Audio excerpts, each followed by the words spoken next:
Sunday వస్తే ప్రతి ఒక్కరి ఇంట్లో కంపల్సరిగా నాన్ వెజ్ ఉండాల్సిందే. ఎప్పుడు చూసినా అదే చికెన్, అదే బిర్యానీ బోర్ కొడుతుంది కదా. సో అప్పుడప్పుడు డిఫరెంట్ టేస్ట్తో డిఫరెంట్గా కొబ్బరి పాలతో ఇలా రైస్ ఐటమ్ చేసుకొని దానికి కాంబినేషన్గా చికెన్ కర్రీ అనమాట. ఇది గ్రేవీ కాదు, అలా అని చెప్పి ఫ్రై కూడా కాదు, మంచి టేస్టీ రెసిపీ అనమాట. డెఫినెట్గా ట్రై చేయండి, టేస్ట్ మాత్రం ఎక్సలెంట్గా ఉంటుంది. సో ఫస్ట్ అయితే ఈ చికెన్ రెసిపీ కోసం నేను ఇక్కడ 1 kg చికెన్ తీసుకున్నాను.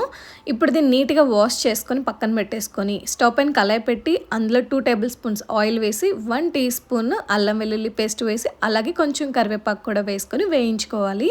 ఇది కొంచెం వేగిన తర్వాత ఇప్పుడు మనం వాష్ చేసి పక్కన పెట్టుకున్న చికెన్ని ఇందులో వేసుకోవాలి. చికెన్ని డైరెక్ట్గా వండితే పీసెస్ అనేవి స్మూత్గా రావు అని చెప్పి అంటారు, కానీ ఈ వీడియో చూసిన తర్వాత మీకే తెలుస్తుంది పీసెస్ ఎంత స్మూత్గా ఉంటాయో, టేస్ట్ కూడా అంతే బాగుంటుంది. సో ఈ చికెన్ వేసుకున్నాం కదా, ఇప్పుడు ఒకసారి మిక్స్ చేసుకొని ఇందులో 2 టీ స్పూన్స్ కారం, అలాగే 1/2 టీ స్పూన్ పసుపు, 1 టీ స్పూన్ సాల్ట్ వేసుకొని మళ్ళీ ఒకసారి మొత్తం అంతా బాగా కలుపుకోవాలి. కానీ ఇక్కడ మెయిన్గా గుర్తుపెట్టుకోవాల్సింది, చికెన్ స్మూత్గా రావాలంటే మాత్రం కంపల్సరీగా లో ఫ్లేమ్లో పెట్టి మాత్రమే కుక్ చేసుకోవాలి, మూత పెట్టుకుంటూ కుక్ చేసుకోవాలి. ఎందుకంటే మనం ఫస్ట్ ఇది మ్యారినేషన్ చేసింది కాదు కాబట్టి కొంచెం వాటరీగా ఉండి దాని వాటర్ అదే తీసుకొని మంచిగా కుక్ అవ్వాలి.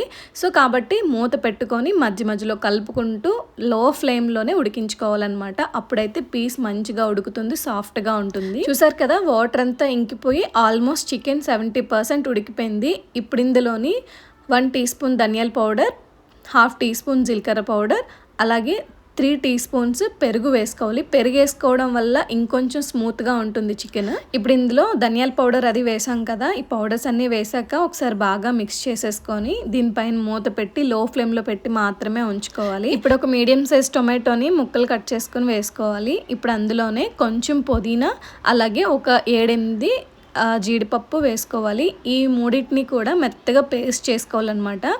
ఇప్పుడు మనకి చికెన్ ఏదైతే ఉందో అందులో ఈ పేస్ట్ వేసేసుకొని మొత్తం ఒకసారి బాగా కలిపేసుకోవాలి. ఈ పేస్ట్ వేయడం వల్ల చికెన్కి మంచి టేస్ట్ వస్తుంది, అలాగే చికెన్ కూడా జ్యూసీగా ఉంటుందన్నమాట. ఇప్పుడు ఆ పేస్ట్ వేసుకుని మంచిగా కలుపుకున్నాం కదా, మూత పెట్టేసుకొని లో ఫ్లేమ్లో జస్ట్ 2 మినిట్స్ ఉంచితే సరిపోతుంది. ఆ తర్వాత 1 టీ స్పూన్ చికెన్ మసాలా, అలాగే పచ్చి కరివేపాకు, అలాగే కొంచెం కొత్తిమీర కట్ చేసుకొని వేసుకోవాలి. ఇంకా చికెన్ అయితే రెడీ అయిపోయిందండి. ఇలా దీనికి చికెన్ మసాలా లాస్ట్లో వేసుకోవడం వల్ల మంచి ఫ్లేవర్ వస్తుంది, టేస్ట్ కూడా తెలుస్తుంది.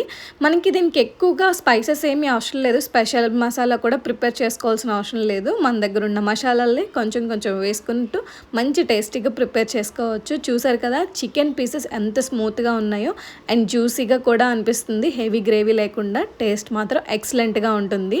ఇప్పుడు ఈ చికెన్ రెసిపీతో పాటు మంచి రైస్ ఐటమ్ ఉంటే రెండిటి కాంబినేషన్ ఎక్సలెంట్గా ఉంటుంది కదా. సో ఇప్పుడు రైస్ ఐటమ్ ప్రిపేర్ చేసుకోవడానికి ఫస్ట్ నేను ఇక్కడ ఒక 2 గ్లాసెస్ బాస్మతి రైస్ వేసుకున్నాను. దీన్ని నీట్గా వాష్ చేసుకొని తర్వాత వాటర్ వేసి 1 గంట అయినా మినిమం నానపెట్టుకోవాలి. ఇప్పుడు మనం ప్రిపేర్ చేసుకునే రైస్ కొబ్బరి పాలతో కాబట్టి దానికి నేను ఇక్కడ ఈ టెంకాయ తీసుకుంటున్నాను అనమాట. మరీ లేతగా ఉండకూడదు, అలా అని చెప్పి బాగా ముద్రిపోకూడదు. సో దాన్ని కట్ చేసుకొని ఇలా పీసెస్గా ఫస్ట్ గ్రైండ్ చేసుకోవాలన్నమాట. మిక్సీ పట్టుకొని ఫస్ట్ వాటర్ లేకుండా మిక్సీ పట్టుకోవాలి.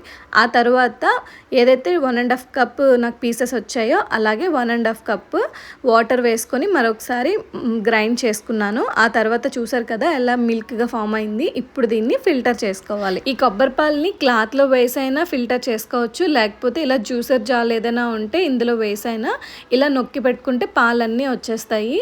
సో ఇలా అయినా ఫిల్టర్ చేసుకొని ఇప్పుడు ఈ కొబ్బరి పాలని పక్కన పెట్టేసుకుందాము. ఇప్పుడు రైస్ ప్రిపేర్ చేసుకోవడానికి కుక్కర్ గిన్నె పెట్టుకొని అందులోని ఒక 2 టేబుల్ స్పూన్స్ ఆయిల్ వేసి అందులో కొంచెం క్యాష్యూ, అలాగే బిర్యానీ మసాలా ఏదైతే ఉంటుందో రా మసాలా అవి వేసుకోవాలి. ఆ తర్వాత ఒక మీడియం సైజ్ ఆనియన్ని సన్నగా కట్ చేసుకొని వేసుకోవాలి.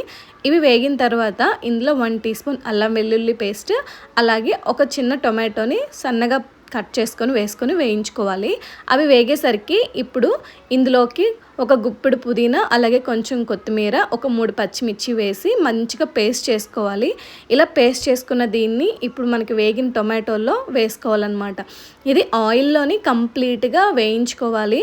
మొత్తం వాటర్ ఇంకిపోయి కొంచెం దగ్గరగా అవ్వాలన్నమాట పేస్ట్, అంతవరకు వేయించుకొని ఆ తర్వాత మనం సోక్ చేసి పెట్టుకున్నాం కదా బాస్మతి రైస్, ఆ రైస్ని ఇందులో వేసేసుకోవాలి. రైస్ వేసుకున్నాక లో ఫ్లేమ్లో పెట్టి రైస్ మొత్తం ఒకసారి బాగా కలిపేసుకోవాలి. ఇది కలుపుకున్న తర్వాత తర్వాత ఇందులోని 1/2 teaspoon home made garam masala, అంటే ఇది మనం బిర్యానీకి యూస్ చేసే స్పైసెస్ ఏవైతే ఉంటాయో వాటితో పాటు ధనియాలు, జీలకర్ర వేసి వేయించుకొని పౌడర్ చేసుకునేదన్నమాట.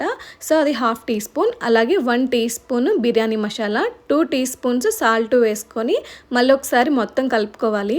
ఇప్పుడు ఇందులోని మనం కొబ్బరిపాలు రెడీ చేసి పెట్టుకున్నాం కదా స్టార్టింగ్, నాకు 1.5 గ్లాస్ వచ్చాయి. ఏ గ్లాస్తో అయితే రైస్ తీసుకున్నానో ఆ గ్లాస్తోనే కొలిచి వాటర్ తీసుకోవాలి కాబట్టి ఆ గ్లాస్తో 1.5 గ్లాస్ కొబ్బరిపాలు వచ్చాయి. ఇంకొక 1.5 గ్లాస్ వాటర్ వేసుకున్నాను. ఇవి వేసుకున్నాక ఇందులోని ఒక 2 టీ స్పూన్స్ నెయ్యి వేసుకొని మొత్తం ఒకసారి బాగా కలిపేసుకొని సాల్ట్ సరిపోయిందా లేదా ఈ టైంలోనే చెక్ చేసుకోవాలి. సాల్ట్ సరిపోకపోతే ఈ టైంలో వేసుకొని మూత పెట్టి లో టు మీడియం ఫ్లేమ్లో ఒక 10 మినిట్స్, అలాగే లో ఫ్లేమ్లోని ఒక 10 మినిట్స్ పెట్టుకుంటే రైస్ కుక్ అయిపోతుంది. మనం 2 గ్లాసులు రైస్ తీసుకున్నాం కాబట్టి 4 గ్లాసులు వాటర్ వేయాలని అనుకుంటారేమో. బాస్మతి రైస్ కాబట్టి 4 గ్లాసులు వేయకూడదు, ముద్దయిపోతుంది. 3 గ్లాసులు వాటర్ వేస్తే కరెక్ట్గా సరిపోతుంది. చూసారు కదా ఇక్కడ ఎంత పొడి పొడిగా రైస్ వచ్చిందో. కొంచెం చల్లారితే ఇంకా పొడి పొడిగా ఉంటుంది, టేస్ట్ కూడా అంతే బాగుంటుంది. వీడియో నచ్చితే లైక్ చేసి ఛానల్ని సబ్స్క్రైబ్ చేసుకోండి.